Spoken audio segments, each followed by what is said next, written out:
Welcome to the Unorthodox Vegan. My name is Sean Gold, and this is my video podcast on my own way of cooking. Now, let me explain what I'm going to be doing over the next few episodes. In this episode, I'm going to be explaining to you what is an unorthodox vegan.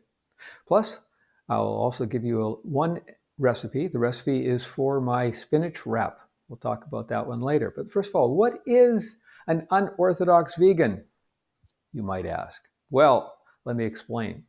An unorthodox vegan is a person who's not really vegan. And that's me. When you go to a restaurant or if I'm at somebody's place and they say, "What do you eat? Do you have any food restrictions?" I say, "Yes, I'm vegan." And what does that mean? Typically, what vegan means is no dairy, no meat, no honey, nothing that's made by animals. And I go, well, okay, that's not me exactly. I don't eat dairy. I don't eat meat, don't eat eggs, any of that stuff. So that covers it. I do eat honey. And I learned something a while ago about myself because the reason why I'm on this vegan diet or unorthodox vegan diet is because I wanted to save the world one little step at a time. And so I am what is referred to as a climatarian. I found that out when I was talking to a person who owns a vegan restaurant. He said, "No, you're not vegan, you're a climatarian." The difference between being a climatarian and a vegan is subtle, but climatarians will eat honey. Vegans don't. I make sure that I eat honey whenever I want because it doesn't cause any damage to the bees per se.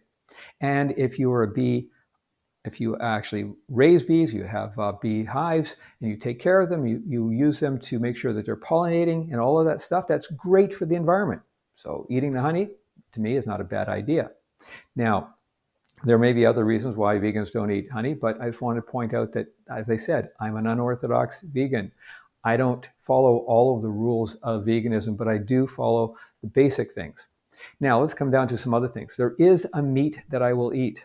I didn't know that this was classified as an appropriate meal component when you are a climatarian. And that piece of meat or that type of meat comes from the ocean, comes from the sea. Usually it's close at hand. The big deal is that it is bivalves, either mussels, clams, oysters, or scallops. One of those four types of bivalves, those are those mollusks, things that have a nice calcium or carbon-based shell, which means that they sequester carbon in that shell. And by raising them and then harvesting them and raising them and keeping that whole infrastructure going, you are also cleaning the ocean because they clean the ocean. They suck in the water through their bivalve system, take out the nutrients that they need and put it back into the water, put it back into the ocean. So they are a very helpful creature. So raising them is good for the environment. Eating them, as long as you're making sure that you're raising them and harvesting them and taking care of it and keeping that whole infrastructure going, is good for the environment. So I do eat bivalves. I'll eat clams, mussels, oysters, and scallops. The thing is about being a climatarian is that makes it significantly different from being a vegan is in the things like packaging. And where does the food come from? Well, I could eat food, if I was a vegan, from anywhere in the world and feel really good about it. Buying chocolate, drinking coffee, eating pineapples and bananas and all of that stuff that grows somewhere else, but not here in my backyard, not here in my neighborhood. As a climatarian, I care about those things. So I make sure that I am not buying things from far away if I don't have to. I try to get things locally. And so I'll be talking to you about foraging as part of that whole process. Foraging is my way of going out there and finding things that are out there in the environment that you can eat safely and are good for you and that are available locally. Now, sometimes it's not just picking apples off a tree. And there are some trees around my neighborhood here, which I had a great opportunity to pick some apples not that long ago. Now they're slightly out of season, and all you can find are the ones that are rotten or full of worms. So I have to be careful about that. And I don't harvest mushrooms because I don't know what I'm doing there. And I'm not a chef or a cook of any kind that's professional, so I don't know all of the details and rules about what to do, but things I like. And I have neighbors around here who grow things. My daughter grows things like eggplants, and she brought me over a bunch of eggplants recently. So one of the things I'll be doing in another episode is cooking up some of these eggplants and frying some up. So I've got some little ones here that I have lots of little ones that she brought me, and I also have some much bigger ones. She also brought me some peppers. And I've already, not only did I roast them, but I also dehydrated them. So I have a nice pepper shaker full of fresh roasted ground hot peppers, and they're very spicy. So it adds a lot of flavor and zest to your meals. But we'll be talking about that at another time. Again, the main purpose of this video is to talk to you about what a climatarian is, or why I'm an unorthodox vegan. So I think I've explained that. And if you have any questions, you can always email me. I'll be posting my email along with the video when it goes into YouTube. Today, though, I want to show you how to make one specific item. And that one specific item that I have every day, it's my favorite lunch, is I call it a spinach wrap. Now, a spinach wrap is very simply a wrap with spinach in it. Not a lot of components to it, but I do have my own special components to it, and I'll be showing you that in just a moment. All right, welcome back. Now, I've set up the camera different angles so you can see what I'm doing here. This is my first episode of this video podcast, so I'm trying to make sure that you can see what I'm doing, and I have it room set up right for that purpose. What I'll be doing is making, as I said, the spinach wrap. Now, this is my kitchen, or my wife's and my kitchen, so we share this together, so I'm trying to make sure I use the right space appropriately so you can see what I'm doing. First of all, I'm going to take out a wrap. Now, I don't make my own wraps. I guess I could, but I haven't figured out how to do that yet, and while I'd like to, I haven't found ones that I like to be able to make myself. So this is what I'm using. I go to Costco. You can go anywhere you want, pick up some wraps. I like the garden vegetable wraps, the Dempster's garden vegetable wraps. You can get a whole lot in a package, so I try to use as minimum waste as I can. So that's what I use, is one of those. Next up, I have a few components we're going to be starting with and adding to it.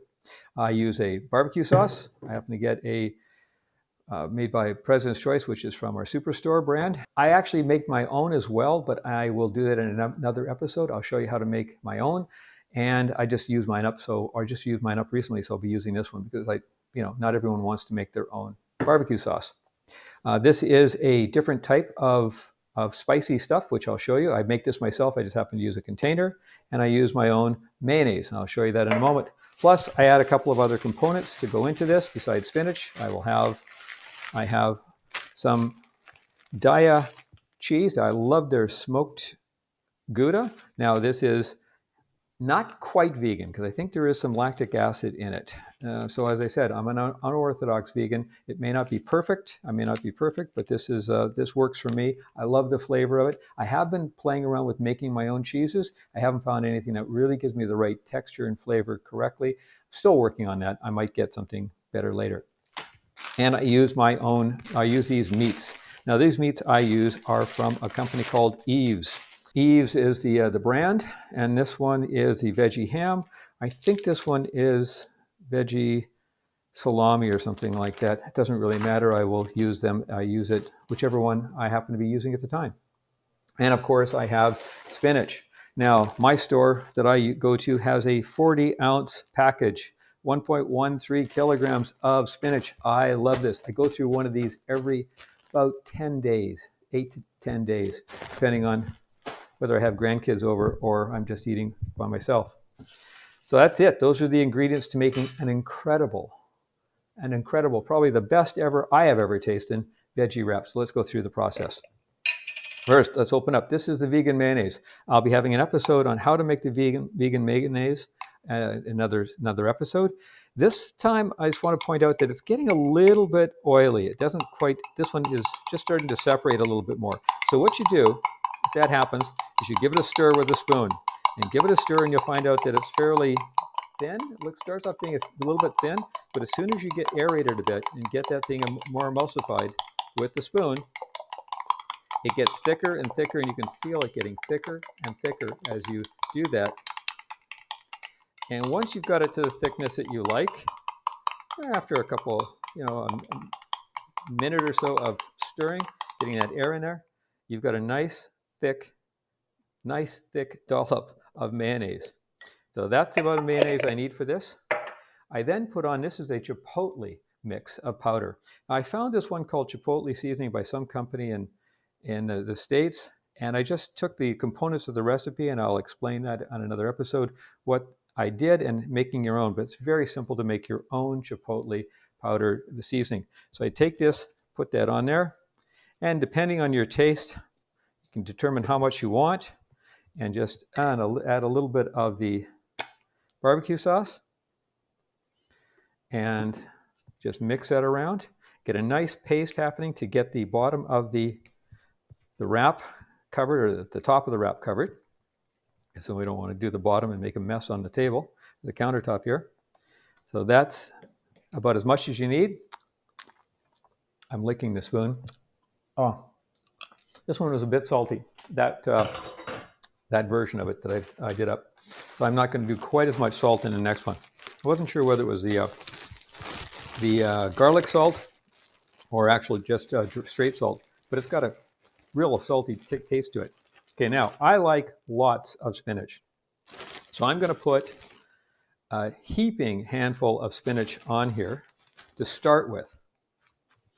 And that feels like about right for now, for the starting point. Then I get out one slice of my Daya Gouda, smoked Gouda, put that on top of there. One slice of my Eve's veggie ham or salami, whichever version I happen to have. I happen to like that. You can put it on whatever you like. Just find that one slice is probably sufficient. I think I'm going to get 2 slices by mistake. Oh, well, whatever. We'll have 2. Now I just put these things back in a bag. Put these things back in a fridge eventually. They last forever, it seems like. I have no worries about that. It's one of the things I like about using the processed foods from like Eve's and from Daya. They make the foods, because they don't have anything that will really spoil quickly. They last a long time. What doesn't last is the spinach. So you got to go through the spinach. And the mayonnaise, I just make sure I only make up about a week's worth of mayonnaise at a time, or a couple of weeks worth of mayonnaise. Okay, a little bit more of the barbecue sauce, adding some more of that chipotle spice on top. And we're going to add in some more spinach because I like it layered. And that's probably about right. Now I'm just going to put a few things out of the way.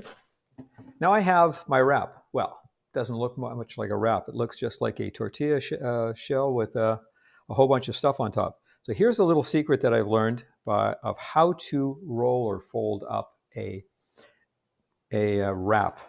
So there's 2 ways. If it's a very small one inside, you can just do a very simple rolling up, which is very easy to do. It doesn't require a lot of skill. But I like to do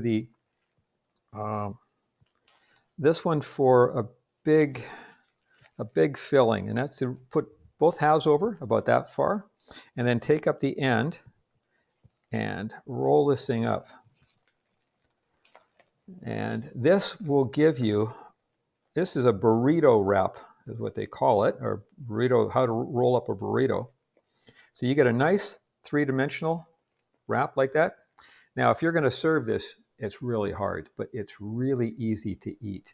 And it is tasty as can be. So let's just see if I can get that on the camera here. All right.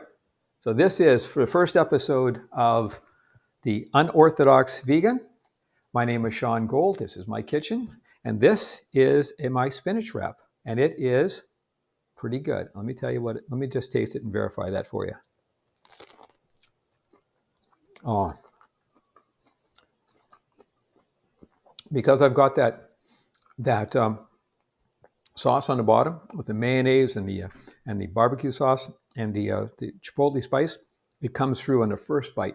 You got the cheese, you got the salami inside there. You can see it, and lots of spinach. So it gives it something that's filling. It gives you a full meal bite. Very tasty. Nice little kick to it. Beautiful flavor. This is wonderful. Thank you very much for attending this very first episode of the Unorthodox Vegan. I'll be now telling you about some of the upcoming episodes, how to make that mayonnaise. So I'll be showing you how to make this, my special vegan mayonnaise. This is my own recipe. I couldn't find one that I actually liked that worked well online. So I'll be showing you how to make this. I'll also be showing you how to make that chipotle mix. That'll be in episode 2. Episode 3, we'll be talking to you about shopping and foraging for different foods, what you can use for cooking and around. It makes it very easy for making a quick meal. Also be talking about how to make hummus. That'll be episode 3. Hummus, one of my favorite things, easy to make, easy as can be. And the next episode will be on how to make a baba ganoush, which is a baked or roasted eggplant dish that you can use as an appetizer. It's wonderful. And I'll also be talking about a number of other things. Stay tuned. Looking forward to hearing from you and seeing you again. Bye for now.